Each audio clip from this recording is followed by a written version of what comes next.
welcome to the latest episode of my Knitting and Creative podcast. My name on Instagram is Orchid's Heart, and I'm coming to you from Birmingham in England. Hope you're all doing well. This episode is going to be slightly different because I am taking on a slightly bigger sewing project for me than usual. It's bigger and it's not. I've made it bigger. So because I was on maternity leave last year, within this financial year, I had accrued a bit extra annual leave than I normally would going forwards, because I was working full-time and now I'm not. I'm working part-time. And so now we're getting towards the end of the financial year. I had a bit of extra leave to take, 2 and a bit weeks worth. So I am in the middle now of 2 weeks off work, which only equates to 3 days a week. I only work 3 days a week now. So I've got 3 days a week this week and next week where the baby is at nursery and I'm at home without him. So of course I could be sensible and catch up on the cleaning and batch cooking and sorting things out, but I'm not. I'm doing some things for myself and really, really enjoying it. And over the last couple of weeks I've been really eyeing up some posts by I think her Instagram name is called Soft Autumn Heather. It will be screenshotting some things in a minute and you'll be able to see her name. And mostly her styling dresses from Not Perfect Linen, which is a company that I have bought things from in the past. I do really like their clothes. They're a great option if you're not in a position or have the skills to make clothes yourself and you have a similar taste in clothing to me. They are worth checking out, but it's a little tricky purchasing them if you're not in the EU, because then you've got to pay all the charges for buying something from the EU when you're not. So anyway, I was really eyeing up a couple of dresses in particular that she was styling. I really liked the way that she was wearing them, and they are very different to the kind of thing that I tend to wear. They all had like a frill along the bottom, which isn't something I normally opt for. But anyway, in a very long-winded way, this video is going to be about how I hacked the Hinterland dress pattern to suit this, or to try and emulate that look, which would be easy for some people, but it's not really something I tend to do with my sewing. I do pretty much tend to sew things as they are out the box, as it were. Out the box, as it were, however that phrase would go. So I don't tend to mess with sewing patterns very much. You know how Instagram has a sort of talent for suggesting things that they think you might like. They also show you a load of stuff that you definitely don't need to see or like. But anyway, this woman's posts kept cropping up, and I realised I kept liking when she was styling her black and white gingham skirt or dress with the ruffle on the bottom. I'll put those 2 pictures up. So clearly I was drawn to the black and white gingham and the way she was styling it and that shape of garment, which I've never really made anything with a frill along the bottom. I didn't think that was very me, but I really liked the balance of the femininity, the chunky shoes, and it being black and white and a little bit like witch gothy. I had a bit of a goth streak growing up. I definitely had a phase of wearing a lot of black, like lace up under bust corsets, really chunky Doc Martens. I never dyed my hair, but yeah, I did have that phase, and I think maybe it kind of made me feel a bit nostalgic for that part of my youth. Not, I don't want to go back there, but I liked the way that it looked a bit funkier than the way I tend to dress now. Although I love the way I dress, sometimes you want to feel a bit funkier. And so I was really drawn to that outfit. And then, so I started following her and looking at her posts, and it is quite a common, I guess, style of dress that she picks. She seems to mostly only wear dresses, some skirts. I think there was one trouser post on a whole account. And I saw that there was also an orange linen dress that I was really drawn to that had a very similar shape. And when I really looked at the 2 dresses, I realised it was the shape of the orange one I really liked, because I think the waist on the gingham one is a bit lower. So hopefully I've shown you both sets of images now, of the orange dress and the black and white dress. And so I thought, what if I could make the orange dress, but in black and white linen? Now, around the same time I was pondering these thoughts, on Vinted somebody posted 2 meters of oatmeal and black gingham linen by Merchant Mills. So you know I'm obsessed. And I really liked that it wasn't black and white, but it was like black and oatmeal, so it's slightly less stark. For a really reasonable price, I think it was £40 for 2 meters. She said she'd had it in stash for ages. She wasn't sure if she'd pre-washed it or not, but not cut into it, and wasn't going to use it. So, I mean, probably when she bought it, linen wasn't £32 a metre in gingham from Merchant Mills. So there is no way now, I think, that I would be spending that much money on linen from Merchant Mills unless it was a very special occasion or I absolutely fell in love with it. Definitely wouldn't be spending that much on what was essentially a bit of a gamble project. So I bought it. It was a bit of an impulse buy because I was like, I don't actually know if this is one of those situations where I really like it on her and on me I'm going to hate it. Because I have fallen in love with the gingham trend, which is something I've resisted for a really long time, but very slowly it has got me. But red and white and black and white kind of felt like a step too far. My mum is obsessed with red and white check, and if I'm honest, I think that's why I've resisted, because red and white check makes me think of schoolgirls, because in this country, red and white, pink and white, green and white, and blue and white in very particular shades are quite often the check of girls' summer dresses at school. So all of those would make me think of school summer dresses. Depending on your school's colour theme, I think I've been to so many schools, I've probably had all of them at various points. I wonder if they still do that. I don't know if that's still a thing or not. Not really paid any attention. But so black and white also kind of does feel a bit schoolgirly to me. So I was like, is it something I like? Is it just something I like on someone else? It's very hard to tell sometimes. It's not like in this situation I can go try the dress on, see if I like it on me or not, and then not buy it if I don't like it. So anyway, I had the fabric. I wasn't sure whether I was going to pass it on to my mum, make some bob pants, make a skirt and something for my son. I was really umming and ahhing. I just kept seeing this post crop up with this dress, and I thought, I'm going to try and make this dress. So I posted a picture of the dress on Instagram and said, did anybody know of a sewing pattern I could use to emulate this dress? And everyone kept saying, just hack the Hinterland dress. I was like, I don't want to hack anything because that means more time. I just want to cut out the dress and make it and hope it fits first time. Silly, I know.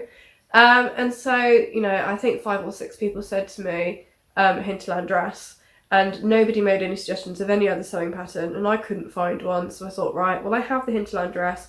I do know the pattern really well. I have it already cut out. You know, I've made 6 or 7 of them. If you want to see, I've made a previous video about how many of them I've made and how they all look very different. I'll try and do one of those pop-up boxy things so you can watch that too if you want. I have all of this leave coming up. Perhaps I can do this.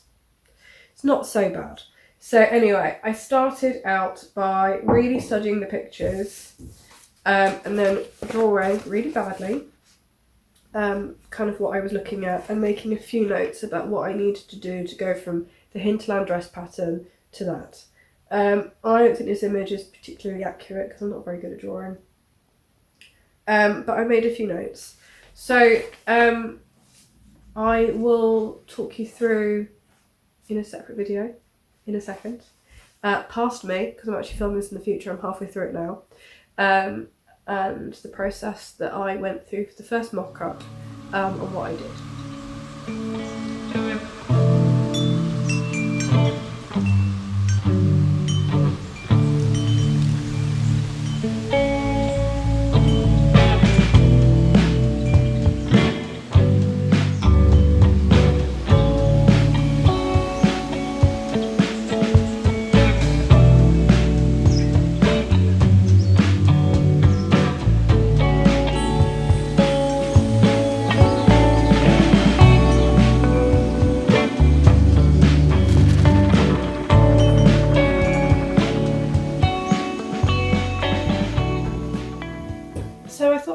talk through the changes I've made before cutting the pieces out, because hopefully you can see the lines. I'll try and point things out. So I also made a bit of a list of the changes I've made, because once I cut it out you won't be able to see because I'm going smaller. So this is the front piece for the sleeveless version. I started out with a size 2. I find the So Liberated patterns quite generous in sizing. I think my recommended size for my bust is actually size 4, which I made the first time I made it, and I do wear that dress, but it is definitely like a roomier fit, so I sized down to a size 2 fairly rapidly in my journey of making Hinterland dresses. I do have a whole video actually about all the Hinterland dresses I've made, so feel free to check that out if you want me to talk about more about my past Hinterland iterations. But so for this one, in order to get it more to look more like this shape, although I think the bodice does look a bit long and out of proportion in my drawing, I have taken 2 centimetres of width off the neck, the inside of the shoulder, and 1 centimetre off the outside of the shoulder, and then graded that in. I tried to make it more of a V-neck, but I have a feeling I'm going to have to do more to it. In fact, I might do a bit more before I even cut it out. I find changing neck shapes quite difficult, but to me this looks like it's not going to look enough like a V-neck, so I might drop it down a bit more, maybe here, although I didn't really want it any lower, and see how that looks, trying to get that to a V. I think because this has gone out more, it's harder to get the V shape in without going a bit lower, so I might try that. The problem is I'm probably not going to be bothered to bias bind the neck and shoulders, and so it is not going to be true to its form when I sew this mock-up up. I might just cut off what would be the seam allowance for the bias binding. Don't know, maybe that's a risky idea. So yeah, I have messed with the neckline a bit, but I think it needs more. I've taken 1 centimetre off the bottom of the armhole, which becomes less once I pull this in, but I drew 1 centimetre down from here because I am finding when I wear my sleeveless Hinterland dresses over blouses that sometimes the armhole is a bit tight and it bunches up the fabric of my shirt and blouses, and I really want to be able to wear shirts under things more. Now, I don't know if a black and white check Hinterland dress over a blouse is something that I'm going to wear, because that sounds quite busy to me. Maybe over a white blouse in the summer. I don't know. I have a feeling because of the shape of the neck, I'm not going to want to do that. But I'm going to see how it looks. Maybe I will bias bind one armhole just to see how it looks, because that probably would be a good idea. And try it on over shirts, because if I can get that right, then that could help for future dressmaking. I could make this, if I like the shape of this, in a plain colour in the future, so you know that's also an option. So I did drop the armhole down a little bit. I also thought that might make it look a bit more summery. I just need to check that this isn't going to start flashing my bra or too much underarm. I then brought in the side of the seam by 1.5 centimetres.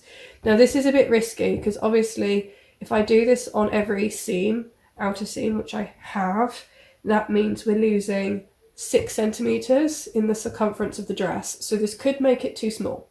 So this is the main reason why I'm doing this, because if this comes up too tight, then it'll be uncomfortable and not very wearable. So it might be that 1 centimetre or half a centimetre is better.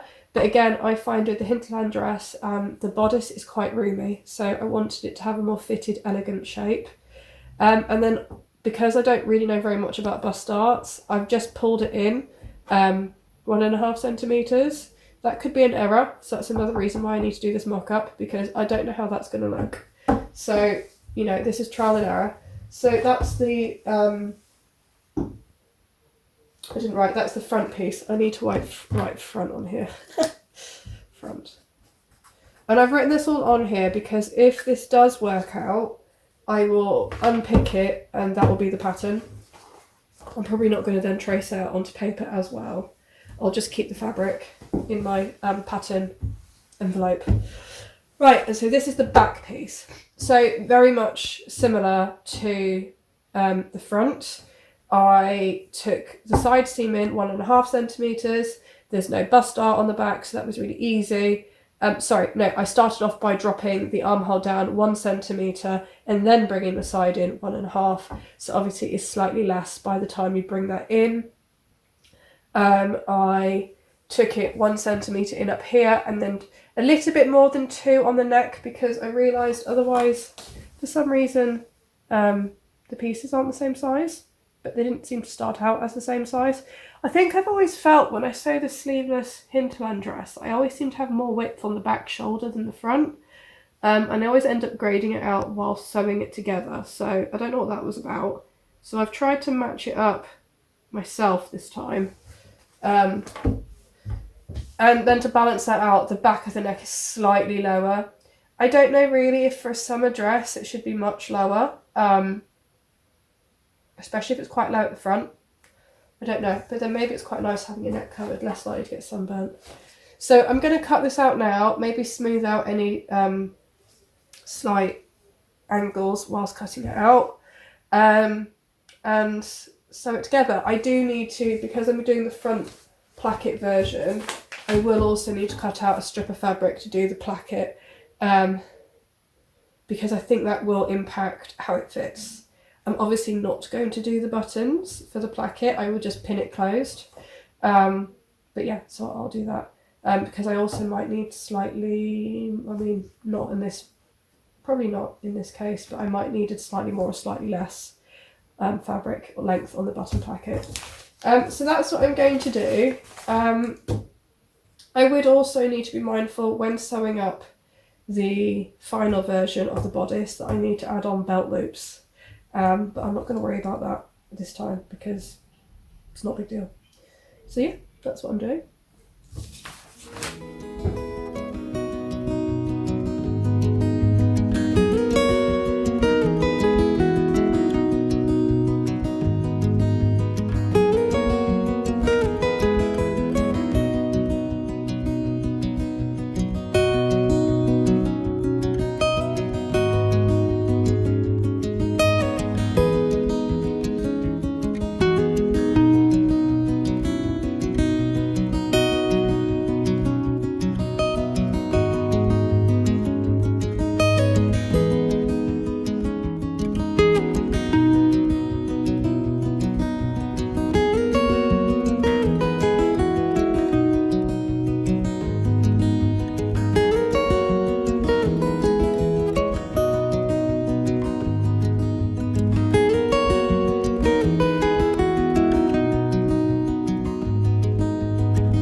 Excuse any mess you can see, and the strange way I'm filming this. We're looking in the mirror. So this is quite tricky. Okay, now you can see. Right, so bear in mind this fabric is curtain fabric and it's been probably pre-treated and I've not pre-washed it, so it is crispy. So it fits quite well in terms of size. I think maybe I will add a little bit of width back in, sorry, I'm finding the angle really difficult, just maybe up here, just a little bit of width, because when I pull my arms in it is a bit tight on the back. However, I don't know if I'm going to be able to show this, it's really gaping at the top up there. So what I'm going to do is I'm going to, because remember I took more off here than here, I'm going to, because it was 2 centimetres here and 1 here, I'm going to change it to 1 centimetre 2 and bring that in a bit more. or maybe 1.5 and 1.5. Yeah, okay, maybe 1.5 centimetres, 1.5 centimetres, just to bring it over a little bit more. And I might just pinch a bit out of the back as well, not too much. So to recap, I'm going to just shift the shoulders over a little bit. I do like the width, I think. I think the neck needs to be maybe just a tad lower, so, and a bit more of a V. So a bit more of a V, a bit lower, move the shoulders over, pinch a bit out of the back, and add a little bit of width. Maybe up here, but not down here. Does that make sense? So I'm going to have to make a second mock-up. Remember that with a gathered skirt, this would look very different, and not in this dreadful fabric. So yeah, that's what I'm going to do. So I've made a really impulsive decision. I was looking at my black and white gingham check fabric from Merchant Mills, thinking what happens if I make the mock-up and then sew up the dress and just really don't like the dress as a dress. And so I was looking through my stash for a dress quantity of fabric, and I couldn't find anything that there was enough of, linen-wise. So I did have this fabric in my stash, which is a tencel twill, and the orange is too peachy for me. It makes me look a bit sick. I bought it in a big sale, and I thought it was going to be rust-coloured, because that's what it said it was, and it's not. But that fabric's too floaty anyway, it's too drapey. And then I have this flat cotton bed sheet, which someone gave me, they were getting rid of. And I thought, oh, I could make it out of this cotton bed sheet. I know I've got a Dylon pod in the cupboard in green, in forest green. So I'm gonna, because I will never make anything from this fabric in this colour, I'm gonna pop both in, because these are quite potent, and I don't mind if it doesn't come out that dark. I need a green sleeveless dress, like a hole in the head, as my mum says. I do have a green sleeveless linen dress already, but this will be a very different shape. So we shall see. And it'll be cotton. So I think that's probably a good idea. Does mean I've now doubled my workload, if not more, because I'm going to have to dye this fabric and then dry it before I can cut it out. So I'm going to pop it into the washing machine and dye it now, and then hopefully I can get it dried this afternoon, and maybe I can cut the fabric out today. That is a bit ambitious because it's midday and at 5 o'clock I need to go pick up my baby. So I would say it's unlikely. I should have done this morning, but better to realise this now. So apologies for the mess. I just thought I would very quickly recap where I got to today. It's almost the end of the day, enough time to have a cup of tea, sit down and have a rest before picking the little boy up. But as you can see, I dyed my tablecloth, well, bed sheet, whatever it was. It came out a kind of a cool khaki green, so not particularly my colour, but much better than it was. And I have cut the whole dress out. So that long slim bit is the ruffle for the bottom. Underneath there you've got the skirt, and here are all the bodice pieces, along with some scraps to do some test stitching on. So I'm going to tidy up my mess now. Sorry, still got a cold.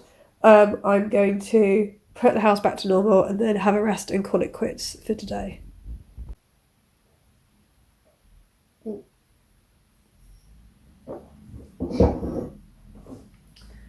So last night, I'm filming all these sections completely out of order, so this is going to get a bit confusing for me and for future editing me. But last night, I finished sewing the mock-up out of the green fabric I dyed. I truly hate it, but all is not lost. I will stick a terrible image of me wearing it on the screen, and I have no makeup on or anything. I might crop my face off because I look really tired in the photo.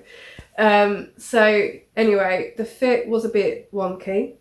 I decided that the skirt was too long, and that was making it look super frumpy. And when I posted on Instagram saying, why does this look so bad? Quite a few people said it didn't look as bad as I thought it did. I was like, well, yes, it does. But also that a lot of the problem was that the bodice was too big. So the thing is, the dress does have waist ties. I didn't put them on for this one, and I tried to compensate that with that for that by putting a belt on, but that obviously doesn't do the same thing because the belt squishes it all in, whereas the waist ties would pull it back. So that is a bit of an error. The other thing is the bedsheet has quite a lot of structure, which I think maybe isn't suited to this kind of dress. It'd be much better suited perhaps for trousers. And then the other thing is, and I think the reason why I was truly grumpy was because I'd put quite a lot of effort into like bias binding and finishing the bodice so that this could be a wearable toile. I even went and bought more green thread, which was a bit of an epic trek. But several things went wrong. I tried to put poppers in, and for whatever reason, they don't work. I don't know if I installed them incorrectly, whether I've used 2 different sizes, but you know, I did one, and I'd already done the fronts of all of those, and I did the nipple bit of the bottom one, and it just doesn't do up. So there was that. There was the other thing where I tried to be clever and make it a V-neck on the placket, and I've got this weird shape instead. So I don't really understand that. That's would it be geometry? Not my strong suit. So I couldn't work that out. I messed up the seam allowance on the placket, and so you can see where I got that wrong. I had to unpick it and do it again. It's quite messy on the inside. There are some puckers on the shoulders which don't look that great. Thank God I didn't waste the time taking out my stay stitching, which was bright white, because it would have been a complete waste of time because I'm not going to use the bodice on this. And so there were just quite a few things that weren't up to my usual standards, and I thought, this isn't happening. I also think perhaps the skirt is way too long. I was a little bit worried because, jumping ahead of myself, I am now actually halfway through the final one, that perhaps I'd cut the skirt on my final one too short, but looking at this is just way too long. I just felt that the proportions were too frumpy. So wasn't loving that. I also caught the bottom of the bodice to the skirt when I attached it, because at this point I was quite tired and rushing a little bit, and with this kind of fabric, once you've punctured the holes into it, it really shows, and I don't think even with washing that that's going to go away. So basically I ruined the bodice. So I'm annoyed that I bothered doing any of that finishing and that I didn't just stay stitch and iron it under like I did with my mock-ups. Like, the whole thing is finished. It's either overlocked or hemmed or French seamed, or like I've done it all properly. So I might, because the bodice is only roughly sewn to the skirt, I might turn the skirt into a skirt, but I think it might be too long. And because I actually went to the trouble of doing inseam pockets, I can't just lop a huge section off the top, or turn over the top to do like a grown-on waistband, because it would eat into the pockets. So I would have to do a proper applied waistband, and so to make it shorter I would have to detach the ruffle, cut a chunk off the bottom, and then reattach the ruffle. You know, can I be bothered for something that I don't really care about? Probably not. So, you know, I might put a waistband on and see if I can use it as a petticoat in the winter. It will depend how long it is with the ruffle in comparison to my dresses, because if this is the standard length of a Hinterland skirt, then that means it's that much too long for all of my dresses. So, I don't know. All in all, not very happy with this as it is. It was suggested then that the bodice was too big and that there was too much volume, which I've done nothing about the volume bit because I actually liked the volume. But I think the length was making it a bit too frumpy. So when I tried it on, it looked like the shoulders felt better if I massively overlapped the placket more. So I've taken a little bit off the front. I really hope not too much. And so it should be a bit smaller. I might not need waist ties. I might have made it too small. So I'm a little bit anxious about that. So that's where I was at with the mock-up as of last night. Well, that was before dinner. Before picking up the baby, I did then manage to cut out the final dress out of this fabric. This is what's left. So I'm hoping I can make something for my son out of this. Or maybe a sleeveless tank top for myself. This is all providing I don't have to make a second bodice because the one I've made is too small. So either I will make a sleeveless top for myself or something for the child, or maybe both, I don't know. I did think this would make a really nice summer floaty romper for him, and then we can have some subtle matching. I don't know. We shall see. Well, yeah, so there we go. I will give you a bit of a preview. So I did most of the skirt yesterday evening. I hadn't attached the ruffle to the skirt yet last night, but I did most of the skirt yesterday evening after the baby had gone to bed. I need to take out the gathering threads, but that's the kind of thing I can do in front of the TV when I'm resting. I'm also very naively hoping that I can finish this whole dress before going out tonight, and then maybe I could wear it out tonight because I'm going out for a glass of wine with some friends. But it is a summer dress, so it might not be suitable. I don't know whether it's the kind of dress that will suit wearing over any of the tops I've got. We shall see. But that's where I'm at. I'll catch up with you in a bit.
So it's about a week later. I'm actually recording this section on my new phone on selfie mode. For the last, I think, 2 years, I've been recording all of my videos on the rear camera, so I can't see what I'm doing, which is why sometimes the height can be a bit not ideal. So full disclosure, this might look or sound completely different to the rest of the video. A little bit unnerving being able to see myself, but also I've been able to properly position myself, but I don't know what the video quality is going to be like because it's a selfie camera rather than the rear camera. So as this is a predominantly chatty piece, I thought I would do that bit on here and have a look, and maybe do a bit on the actual proper camera afterwards to compare. So yeah, sorry, a little bit of an unnecessary explanation. But I think it's got a strange filter on it, so I don't know if it's going to mess with the quality of the image. But as I'm going to overlay a video of the finished item for you, I don't think it matters. So if it is a bit blurry, then just listen, carry on knitting and just listen. And I'll tell you when I'm showing you the video of the actual dress. So it's finished. I finished it about a week ago, no, a couple of days ago, on Thursday, and it's Tuesday today, and I'm really happy. I am actually wearing it. I'm wearing it in my favourite way that I've been enjoying wearing it, which unfortunately you can't see because I'm wearing my new Mabel Meadow cardigan over it, and it is the image of the spring outfit I was looking forward to, so I'm really happy with the combination. So I'll do a video in a second of the two, and then I'll unbutton so you can have a look. I'm wearing it over a wool long sleeve vest. And I have probably worn this 5 times. I've worn it on 2 nights out. I wore it the evening out of the day I finished making it. So 2 evenings out, and I'm wearing it this morning so I can show you, but as I'm going to a baby play date this afternoon, I'm probably going to take it off. Though it's totally fine for wearing to a baby play date, it kind of feels like my going out dress at the moment, and I'm quite happy to have a bit of a special dress. And I think if I just start wearing it to my baby play dates willy-nilly, at the moment, it will take away some of the specialness. So I'd like to hold on to that special feeling a bit longer. I don't have very many dresses where I feel a bit more dressed up, so I think maybe that's because of the frill at the bottom. I'm not sure. It also feels like an excellent summer dress, so I will be wearing it to summer play dates when we can sit outside on the grass, plonk the children on the grass, have a coffee and watch them play. I'm looking forward to that moment. But yes, I think this is definitely doing the colours not correct justice. But I just wanted to share the last few changes I made and then share the finished kind of look and my thoughts summing it up. So I, as mentioned, I think in the last chatty section, I posted a photo of my test sample that looked terrible. And most people said that the bodice was just way too big. And so what I decided to do is, just feeling for the edge of my bra. For a minute I panicked I'd cut it too low, but I think it's okay. It might have stretched a little bit, which I don't really understand. No, my bra's here, so it's just about fine. So I will stand up a little bit, so you can see. So I ended up on the pattern piece without the placket, just trimming, I think, 1 centimetre off each side. So that would have taken off 2 centimetres on the width. And then I just re-angled the neckline a bit more because it would have taken a bit of the angling off. And so that centimetre was before the placket. Does that make sense? So it just took a bit off the front because I found that when I pulled the front smaller, it made the shoulders just sit just a little bit like better, because before they were like over here. And it was just, for the sleeveless look, not quite right. So that's a bit better. And then I added waist ties. So yeah, so it is sleeveless. I don't really like the combination here. That's why quite often I cut my Hinterland dresses much higher. Perhaps this would look better with a V-neck top, but most of my long sleeve basics are this scoop neck. I have an absolute obsession with the Siskin wool merino tops by Mama Owl. They're kind of pricey, but I tend to buy them when they do a 20% off sale. I just bought myself a really lovely seaweed green one that's kind of this colour. In 20% off, and a matching one for my little boy. So yeah, very excited just for next winter for him, sized up. So yeah, and I'm really happy with it.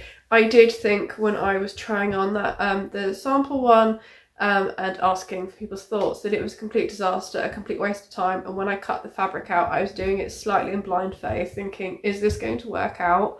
I'm not really sure. It did, so I'm quite happy. So I'll put a video on screen now of me wearing it where you can actually see the dress, and maybe carry on talking just a little bit. So yeah, I did think it was going to be a complete disaster, but thankfully it's not. So you can see hopefully how it looks. I've used white Corso buttons down the front, 3, because it's quite a high waist. I didn't think full buttonholes was necessary, and I did take a bit off the neckline, so it is obviously a shorter placket than it would have been. And then the ruffle is 18 centimetres deep, and 1.5 times the circumference of the skirt, just to give it a bit of extra fullness. I did end up chopping off, I think, about 10 centimetres on the length of the skirt, so it does end up being maybe a tiny bit longer than my Hinterland dresses, but not that much. Once you take off all the seam allowances and everything and folding up the hem and stuff. So yeah, I am really pleased. I think I will wear it a lot. I was worried about black and white check not being my thing because I don't really wear black. I wear mostly brown, but I love it. It goes with my brown coat, it goes with my new cardigan, and it just feels a bit different, which I think adds to that feeling of feeling dressed up. It's just slightly out of my comfort zone, but really not, because it's still linen. It's still gingham, yeah, so, and it's still, that Hinterland dress shape. So I am really interested in the fact that I've taken so much fabric out the bodice of this dress. I wear Hinterland dresses all the time, and I started out with the bodice pattern of the dress I normally make. And even when I'd taken loads off, everyone said that the bodice was too big on the sample. Obviously, the Hinterland relies on a waist tie to really put it in. And usually that's how I wear my dresses. Without a waist tie, it's going to look very different and very baggy. But I did think that was very interesting. So yeah, maybe I could size down further. Although I might actually be making the smallest size. No, I'm making size 2. There is a size 0. But that is part of the look of the item, is that it's got a bit of a looser fit. So yeah, anyway, I guess I better record the clip where you can see me wearing it. I'll probably just sum up the video here and then interject if I need to. So yeah, thank you to the people who suggested that I do just hack the Hinterland dress pattern and go for it. It was a lot of work for the limited time I had. If I was still just me, no baby, having all the free time in the world, I think it would have been quite easy and not so stressful. But because I have such a finite amount of me time to make things and do things, I really have to weigh up what's more important, to get jobs done, to do things for myself, to go out and enjoy the fresh air. Like, it is a bit of a battle. And I will say that meant I spent my entire 3 days off last week sewing, not going outside and not really achieving much else. So, but I have the pattern now. I could easily make another one quite quickly. I do like the idea of maybe making another one in a summery fabric for summer. But I do own a lot of dresses, so I probably don't need to. I also, this summer, will be able to rewear a lot of the dresses I made in the past I haven't been able to wear for the last couple of years, because last summer I was breastfeeding and the summer before I was pregnant. So that did limit what I could wear. Some things were too tight on the bust, or the seam was in the wrong place for the bump. Like last summer, if I couldn't, get my boobs out, then I couldn't wear it. So yeah, I will have more flexibility in my wardrobe this year, which is quite exciting. There are a few things I really missed wearing last summer. I was the right size, they just weren't functional. So yeah, I'm looking forward to that. So maybe I don't need to make another one. But you know how it is. You make one, you really like it, and you're like, oh, I'd love to make another one. Like, I'd really love to make this cardigan in dark brown. I think it would be... This is the cardigan I didn't know that I needed. Now that I've made it, I'm wearing it nearly every single day. It just seems to go with everything, except for green, because it is green. So it's quite a... It's not showing up the right shade of green on screen, actually. It's quite a striking green, and so it kind of clashes against most of the greens I've got and already wear. Which then I think, wouldn't brown be good? So that's tempting. I also wanted to say, as a side, I'm really excited to make the socks in this bright red. I think bright red socks with this dress and bare legs and my Blundstone boots would be gorgeous for spring. So I need to hurry up and finish those. But yeah, hope you're all doing well. And thank you for following along this making project vlog. If you liked it, then please let me know, and I'll consider making more in the future. If it was helpful or it's inspired you to make your own adapted hacked Hinterland dress, then please also let me know. If it's inspired you just to go and buy the one from Not Perfect Linen because you've seen how much it works, how much work's involved, then also say I'm interested. And if you feel like supporting my channel in any way, then I do have my Ko-fi account linked below, and my pattern wish list on Ravelry. So thank you very much, and speak to you guys in a couple of weeks.